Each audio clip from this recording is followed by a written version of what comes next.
पत्रकार कसा असावा याचे ज्वलंत उदाहरण म्हणजे अविनाश कुलकर्णी सर आहेत.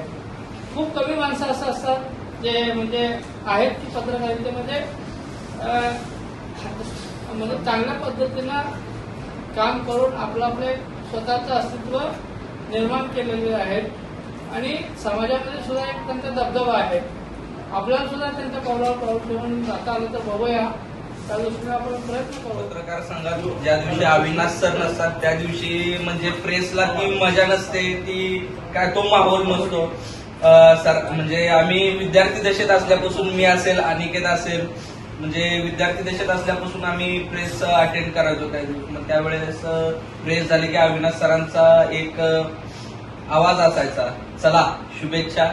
त्याच शुभेच्छा आता अविनाश सरांना देतो आणि पासूनच्या आमच्या राहण्या बोलण्यापासून वडीलधारी मंडळी ज्या पद्धतीनं सांगतात की बाबा हे कसं राहिलं पाहिजे, पत्रकार संघात कसं वावरलं पाहिजे किंवा पत्रकार म्हणून आपण जगात वावरताना कशा पद्धतीने वावरलं पाहिजे, अशा पद्धतीचं सविस्तर मार्गदर्शन करणारे अविनाश सर आहेत. सोलापूरच्या पत्रकारितेचं विद्यापीठ असं म्हणलं तरी त्यांना अशा अविनाश सरांचा वाढदिवस साजरा होत असताना ज्या पद्धतीनं सर्वांनीच त्यांच्या निरोगी आयुष्यासाठी शुभेच्छा दिल्या त्या पद्धतीनंच त्यांची पत्रकारिता अजून भरत जावं आणि त्या पत्रकारितेच्या माध्यमातून सर्वांचं सोलापूरचं विकास हो अशा शुभेच्छा निमित्तानं देतो. सर दंगलमध्ये कौशल कव्हरेज करत होते आणि परत कराचीमध्ये तिने मॅच बातमीसाठी गेले होते स्पोर्ट्स चॅनल तर्फे, है ना सर?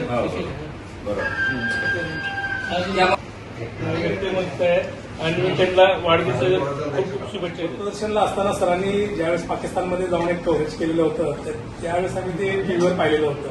तेव्हा सरांचं त्यावेळेसचं ते वार्तांकनाची पद्धत आम्हाला इतकी भावली होती.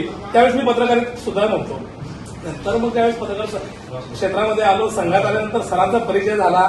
प्रचंड अभ्यासू व्यक्तिमत्व आणि एक आदर्श घेण्यासारखं व्यक्तिमत्व आम्हाला लाभलं, त्याचा आम्हाला अभिमान असतं. तुम्हाला सायकलीवरती अशोक चौकातलं छापून आणायचे पेपर आणि मग दुपारी निघायचे, हे सगळं करत होता. परंतु लुणावती हे सगळ्या ह्याच्यात प्रवास केला आणि सांज खऱ्या अर्थानं ज्यावेळेस भूकंप झाला त्या दिवशी असला भयानक सांग सोलापूर कुठेही काय झाले कळत नव्हतं लोकांना. जेव्हा सांज बाहेर पडला आणि लोकांची झुंबड उडली, अविनाशच्या घरातले सगळे पेपर सगळी कागद संपली तरी लोकांचा पेपर घ्यायला काही थांबेना. तो अंक त्या दिवशी 10,000 रुपयाला विकला मी. 10 रुपयामध्ये लोक घ्यायचे पटकन, पण ते काय झालंय ते कळत नव्हतं लोकांना. पण एवढं भयानक होतं. पण असं असताना सुद्धा एक मित्र कसा असावा तर अविनाश. आणि पक्षाच्या राजकारणी लोकांना असं वाटतं की अविनाश कुलकर्णी म्हणजे आमचा व्यक्ती आहे. मग कुठल्याही पक्षाचा माणूस त्यांच्याकडे जर आला तर तो त्याच भावनेनं त्यांच्याकडून सल्ला घेतो, त्यांच्याशी चर्चा करतो आणि तुझं कुठं भलं आहे आणि कुठं नुकसान आहे तेवढं सोयीस्कर सांगण्याची ताकद त्यांच्यामध्ये आहे. म्हणून सगळ्या पक्षाची लोक त्यांच्याकडे येतात आणि आपल्या सर्व पत्रकारांचा एक आदर्श म्हणून मी त्यांच्यासाठी एक शेर बोलून मी माझ्या कायमच या ठिकाणी पत्रकार प्रत्येकाच्या वाढदिवसाला जे गोड करण्याचं काम, पत्रकारांचं तोंड गोड करण्याचं काम करतात, त्याबद्दल तुमचा आभारी आहे. आणि येणाऱ्या काळामध्ये तुम्हाला तुमचं आरोग्य निरोगी राहावं यासाठी ईश्वरचरणी प्रार्थना करतो आणि आमच्या सर्व मित्रांकडून तुम्हाला वाढदिवसाच्या खूप म्हणजे अविनाश सर. जेव्हा मी पत्रकार संघात आलो तेव्हा अविनाश सरांकडून खूप काही शिकायला मिळालं. काय जास्त काय बोलत नाही, जाहिरात मागणं, कसं मागायचं किंवा एखाद्याला सांगणं हे त्यांच्यात भरपूर गठूड आहे.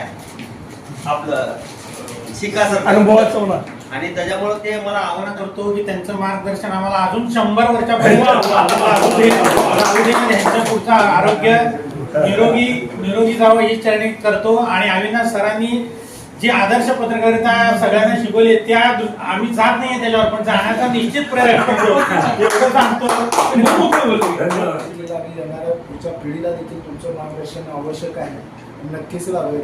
आणि आशा करतो की तुम्ही जे जे बदल सांगितले ते सर्वच बदल आमच्या सगळ्यांमध्ये दिसतील आणि येणाऱ्या काळामध्ये देखील तुम्ही असेच ताजेपणाने राहा ईश्वर चरणी प्रार्थना करतो. दोन शब्द संपूर्ण सोलापूर शहर असेल, जिल्हा असेल किंवा अनेक ठिकाणचे असलेल्या पत्रकारांचे पालकत्व असणारे अविनाश कुलकर्णी सरांना वाढदिवसाच्या मनपूर्वक शुभेच्छा देतो. श्री स्वामींच्या कृपेने त्यांना दीर्घायुष्य जीविते शरद शतम त्या शुभेच्छा देतो आणि आपला स्नेह सर्वांच्या पाठीशी असावा ही पण ईश्वरचरणी प्रार्थना. या पूर्ण पत्रकारितेतला अनुभव आहे. आज आपल्या तरुण पत्रकारांसाठी मला वाटतं की आपलं जेवढं वय आहे तेवढा त्यांचा अनुभव आहे आणि त्यांची जी अनुभवाची शुद्धगी आहे ही नक्कीच आपल्याला मार्गदर्शक राहणार आहे इथून पुढच्या काळातही. मी स्वामींच्या चरणी प्रार्थना करतो की सरांना निरोगी आणि दीर्घ आयुष्य लाभो आणि हेच त्यांच्या वाढदिवसाच्या निमित्ताने सर तुम्हाला आवर्जून सांगायचं वाटतं की पत्रकार परिषदेमध्ये प्रश्न विचारले म्हणून नाराज होतात लोक, परंतु सर प्रश्न विचारला नाही किंवा सर बोलले नाहीत म्हणून नाराज होणारे हे भाग्य सरांना मिळालं आहे.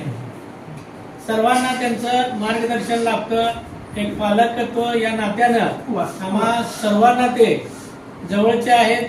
सगळ्यांना आम्हाला ते जीव लावतात. एखादा कोणी नाही दिसला की अरे किरण कुठे आहे, अजित कुठे आहे, पहिला त्यांचा प्रश्न असतो सगळ्यांना विचारणं. आणि इथे आम्हाला एक जीवाभावाचे मार्गदर्शक अविनाशजी कुलकर्णी सर यांना मी वाढदिवसाच्या सर्वांच्या वतीने शुभेच्छा देतो. जे जे तुम्हाला हवा आहे ते तुम्हाला मिळू दे. जे जे तुम्हाला हवा आहे ते तुम्हाला मिळू दे. भाग्यवान या शब्दाचा अर्थ अवघ्या जगाला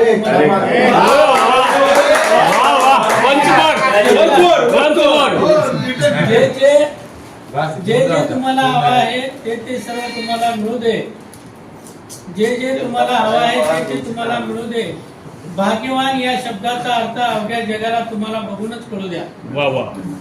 अशा शब्दात आम्हा सर्वांच्या वतीनं मी तुम्हाला शुभेच्छा देतो आणि यापुढेही आपलं मार्गदर्शन सदैव आम्हाला लाभो.